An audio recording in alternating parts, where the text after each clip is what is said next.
Hello student, myself Ravindra Kumar Meena, Assistant Professor Geography. I welcome you all in this class of Human and Economic Geography. In this last video we have understand tribes of India.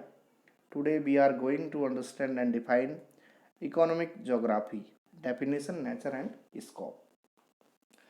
हम पिछले last video series से मानव और आर्थिक भूगोल पढ़ रहे हैं, जिसके अंतर्गत हमने पिछले लास्ट वीडियो सीरीज में विश्व की जनजातियों के साथ साथ भारत की जनजाति की भी चर्चा की थी।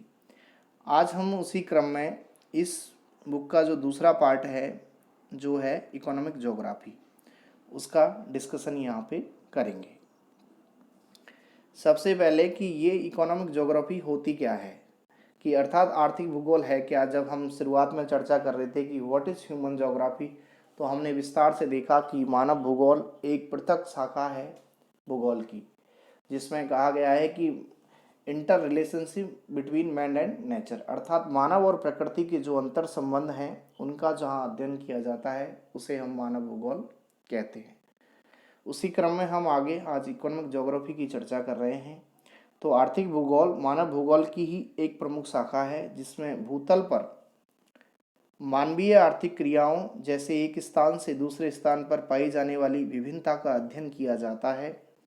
इसके अंतर्गत विभिन्न प्रकार की आर्थिक क्रियाओं के वितरण, प्रतिरूपों और उन कारकों एवं प्रक्रमों का अध्ययन किया जाता है जो भूतल पर इन प्रतिरूपों के क्षेत्रीय विविधनशीलता को प्रभावित करते हैं। अर्थात इस भूमंडल के ऊपर जो अलग अलग प्रकार के संसाधन पाए जाते हैं, उनके साथ साथ जो हम क्रिया करता है मानव, जो आर्थिक क्रियाएं करता है, उसमें क्या है, स्थानिक भिन्नता होती है। उस स्थानिक भिन्नता का अध्ययन हम इकोनॉमिक ज्योग्राफी के अंतर्गत करते हैं।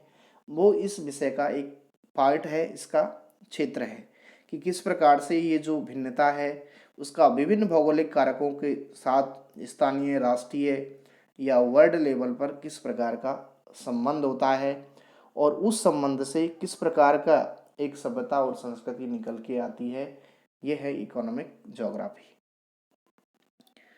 इसके हम पढ़ते क्या हैं, तो इसमें इकोनॉमिक ज्योग्राफी के अंदर हम जो मृदा है, जल है, जैव तत्व है, खनिज है, ऊर्जा है आदि जो प्राकृतिक संसाधन हैं, इसके अलावा जो मानव की क्रियाएं हैं, आखेट, मत्स्य पालन, पशुपालन, वनोद्योग, कृषि, विनिर्माण उद्योग, परिवहन, संचार, व्यापार, वाणिज्य आदि जो आर्थिक क्रिया और अन्य आर्थिक पक्षों और संगठनों के अध्ययन को हम इसके अंदर सम्मिलित करते हैं।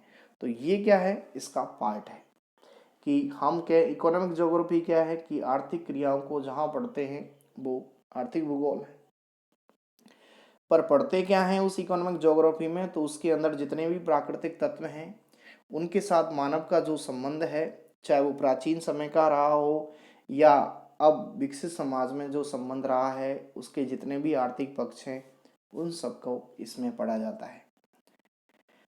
शुरुआत में हम देखें तो आर्थिक भूगोल को पहले मानव भूगोल और बाद में सामाजिक भूगोल की मुख्य शाखा माना गया था, परंतु वर्तमान में इकोनॉमिक ज्योग्राफी जो है भूगोल की एक महत्वपूर्ण शाखा बन गई है, क्योंकि वर्तमान समय में इकोनॉमी की जो है या इकोनॉमी कहें हम, वो किसी भी कंट्री, किसी भी समाज के लिए इम्पोर्टेंट चीज़ है। क्योंकि हम आर्थिक भूगोल के अंदर विश्व के जो विभिन्न भागों में उन विशेषताओं का विवेचन यहाँ पे करते हैं जो डायरेक्टली उसकी जो ग्रोथ रेट है उसको प्रभावित करती है, उस कंट्री या उस क्षेत्र की। तो हम आर्थिक भूगोल में ऐसे प्राकृतिक संसाधनों की स्थिति, प्राप्ति और वितरण आदि से परिचित कराते हैं जिनके द्वारा वर्तमान में किसी देश की आर्थिक उन्नति हो सकती है।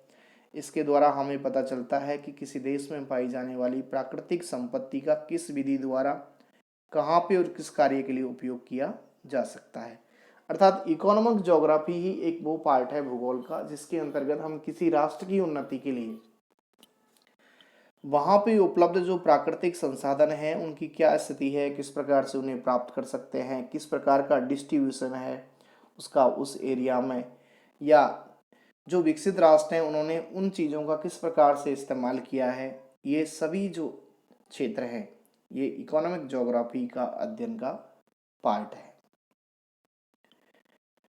फिर हम देखें तो भूगोल किसी भी राष्ट्र की संपूर्ण अर्थव्यवस्था को निर्धारित कर सकता है। बिल्कुल कर सकता है, क्योंकि ज्योग्राफी का पार्ट ही तो इकोनॉमिक ज्योग्राफी है।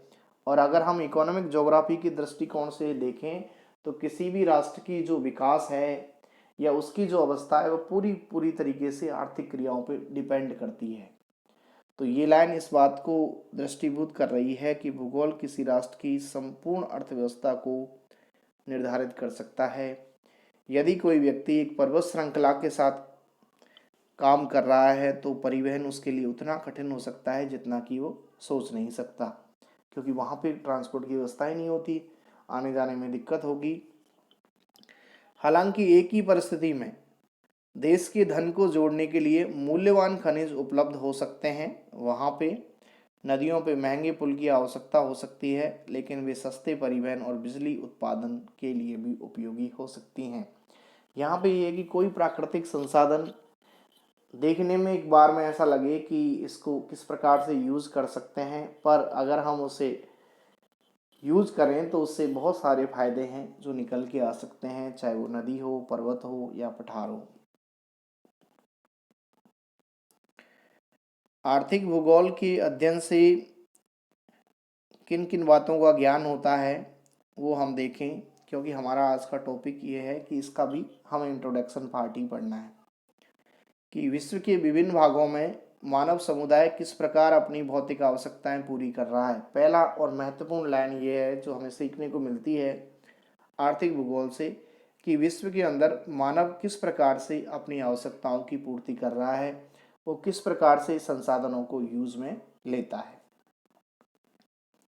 उसका रहन सहन, खान पान, वेशभूषा एवं अन्य सामाजिक परंपराएं कैसी हैं, उसने जीवन स्तर ऊंचा उठाने के लिए प्राकृतिक संसाधनों का किस प्रकार से उपयोग किया है, अर्थात वो किस प्रकार से रहता है, उसकी वेशभूषा क्या है, उसका कल्चर क्या है, उसने किस प्रकार से अपने जीवन स्तर को उठाया है, वहाँ पे उपलब्ध प्राकृतिक संसाधनों का किस प्रकार से यूज किया है। इन बातों को भी हम आर्थिक भूगोल के अंतर्गत जान सकते हैं। किसी विशेष देश ने किस प्रकार अधिक व्यवस्थित और निरंतर आर्थिक उन्नति की है। जैसे हम दुनिया की बात करते हैं तो दुनिया के अंदर एक तरफ विकसित राष्ट्र हैं, दूसरी तरफ विकासशील राष्ट्र हैं, तो एक तरफ गरीब राष्ट्र भी हैं। तो हम विकसित राष्ट्रों से सीख सकते हैं इस पार्ट के अंतर्गत कि उन्होंने किस प्रकार व्यवस्थित और निरंतर आर्थिक उन्नति में अपनी जो टेक्नोलॉजी है या वहाँ के संसाधन हैं, रिसोर्सेज हैं, उनका उपयोग किस प्रकार से किया है। कोई अन्य देश इतना क्यों पिछड़ा हुआ है, किसी की आर्थिक स्थिति इतनी अच्छी क्यों नहीं है, ये भी हम आर्थिक भूगोल के अध्ययन से जान सकते हैं। अब हम देखें कि आर्थिक भूगोल की अन्य उपशाखाएं देखें तो अन्य उपशाखाओं में इसकी शाखाएं हैं कृषि भूगोल, वाणिज्य भूगोल, संसाधन भूगोल, परिवहन भूगोल और विनिर्माण उद्योग। ये हैं आर्थिक भूगोल की महत्वपूर्ण अन्य उपशाखाएं जिनसे भी हम इकोनॉमिक ज्योग्राफी को जोड़ के ही चलते हैं।